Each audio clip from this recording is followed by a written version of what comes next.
Hey, what's up guys, it's Jordan from TeasersBooks, and today I'm going to be doing my August wrap-up. So in the month of August, I participated in the Book WoooHooo, so I read a lot of books. I read a total of 10 books in the month of August. Really happy with that number considering it was my last month of summer before school started. I'm now back in school, which is why this video is a little late. I've been trying to focus more on school and less on all the other stuff because I'm going into my senior year and marks are really important. Yeah, let's get into it. So the first book I read before Book WoooHooo even started, and that is The Assassin's Blade by Sarah J Maas. This is a prequel bind-up of a bunch of novellas that Sarah J Maas wrote, and they all take place in Celaena Sardothion's past, and it leads up to her capture and what happens when she arrives in Dover. I thought this was really interesting.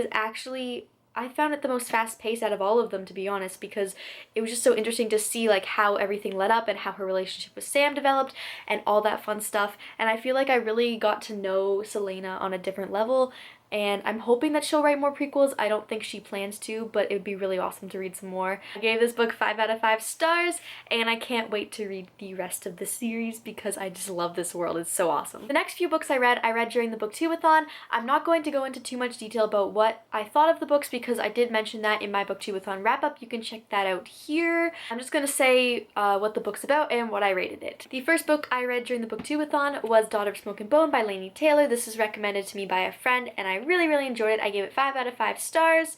It's about a girl named Karu who lives in 2 different worlds. She lives in the human world, but she also lives with these other race of people. It's about demons and angels, and you should really go in just knowing that because it's amazing to find out the world as you live it through Karu's eyes. The next book I read was a graphic novel, and that is Doctor Who Revolutions of Terror by Nick Aberdees, Elena Casagrande, and Ariana Florine.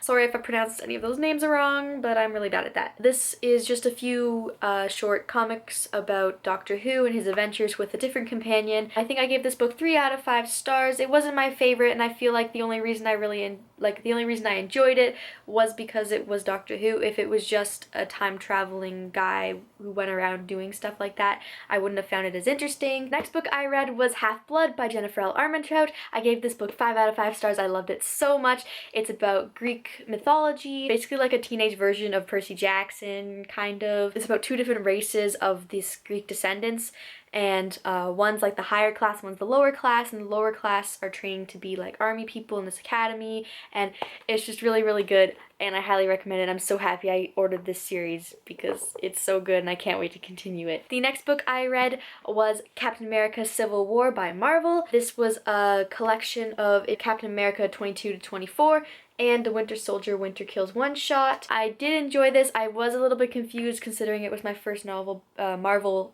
graphic novel comic collection. I'm hoping I can read more of these soon, and I think I gave this 3 or 4 out of 5 stars. The last book I read during Book WoooHooo was Every Last Breath by Jennifer L. Armentrout. This is the 3rd book in the Dark Elements trilogy. It is the last book, and I highly enjoyed it. I gave it 5 out of 5 stars. It is definitely one of my favorite trilogies. I loved it. So good. I don't even know what to say about it because it was just so good, and if you haven't read this series, pick it up because it's so good. So good. I forgot to say what this book is about. It's about demons and gargoyles are descendants of angels, and they protect the human world, and the humans know about the gargoyles, but they don't know about the demons, because if they found out about the demons, there'd be an apocalypse. It just wouldn't be good. So this one girl is half demon, half gargoyle, and she lives with the gargoyles because they took her in, but she never felt like she truly belonged, and not her touch, that's shatter me.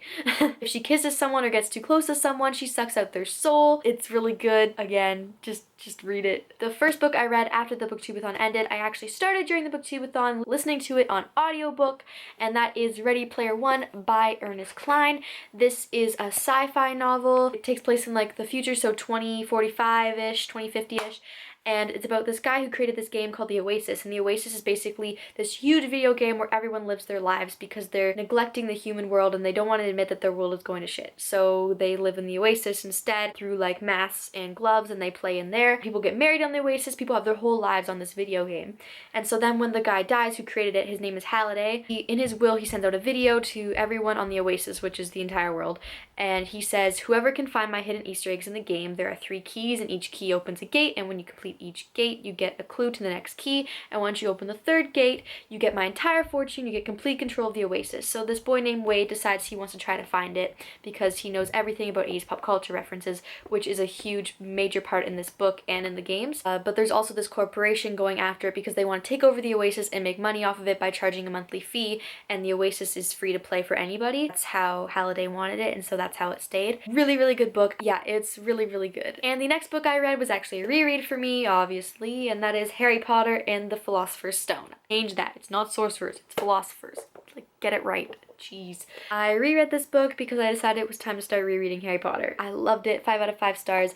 I just love this is the first time I've ever reread this series, and it was so amazing to reread it and see like all the little things that she put in that lead into other parts in the rest of the series. I forgot how like funny and humorous these books were, and I just can't wait to continue rereading these because I had such a good time reading them. Reading this one, I mean. The next book I read is All I Ever Wanted by Anna Hang. I don't know how to say your last name, I'm sorry. I'm really bad with names, sorry. But anyway, I rated this book 4 out of 5 stars, I believe. I read it in like 2 sittings. It was so addictive. I couldn't stop reading it. I received this book for review from the author, actually. It's a self-published book. It used to be a Wattpad story based off an anime, I believe. Wow, it was so addicting. At first, I was reading it and I was rolling my eyes at how cheesy and unrealistic it was, but then it just got really, really good and really addicting. I think that was exactly what I was looking for at the time, so it was really perfect for me. I definitely recommend you check it out because I think you would really enjoy it. I'll put the link to it down below. It's basically about this girl who goes to this fancy private school because she got in through scholarship somehow, so she's a scholarship student, but all the students there, most of them anyway, are really snobby, really rich. Like the 4 most richest kids in the world go to this school like outside New York, and so these like 4 boys are in this like group, treats them like celebrities, and anyone will do whatever they say, and that's why it was kind of ridiculous to begin with. But then she ends up needing to tell her grandma, who was always persistent about her getting a boyfriend, that one of those really popular guys is her boyfriend, and it just goes crazy and it's so good, and I really, really like it, and I hope she writes a sequel or something related to those characters because I really enjoyed it. Yeah, I gave it 4 out of 5 stars, and I would highly recommend that read. And the last book I read, I actually finished on September 2nd, but I read all but like 50 pages in the month of August, so I decided to count it for August, and that is Days of Blood and Starlight by Laini Taylor. This is the second book in the Daughter of Smoke and Bone trilogy, which I mentioned earlier. I gave this book 4 out of 5 stars, I believe. It just took me a really long time to get through. I know it was a lot of world building, and it does really make sense to me because it's a fantasy, but it was just slower for me to read, and for that reason I gave it 4 out of 5 stars. I am very excited to read the third book. I loved how different this is from any other series I've read. It's so unique. The fact that it's YA and really unique and different and not mainly focusing on romance, but it's more focusing on the entire world is amazing. I really like that. I'm just excited. I need to get my hands on the last one. So that's it for my August wrap up. I hope you guys enjoyed it. I think I did that pretty quickly, so good job, Jordan. What's the favorite book you guys read in the month of August? I would love to know. I don't know what mine is. I don't know. Maybe Every Last Breath. Maybe Ready Player One. I don't know. All the books I read were like really good. Well, most of them were like amazing, so it's hard to pick. Yeah, let me know what yours is down below. I would love to know. Once again, you can follow me on my Twitter, Tumblr, Instagram, and my blog. I'll put the links down below. Thanks for watching, and keep on reading, guys. Bye! Do you guys like my posters? I hung up some posters. So I got Fault in Our Stars. Then above that, I have like a signed one by John Green. You just can't see it. And then I have Paper Towns and a personalized one, One Direction. It says my name on. Ah! I'm breaking stuff.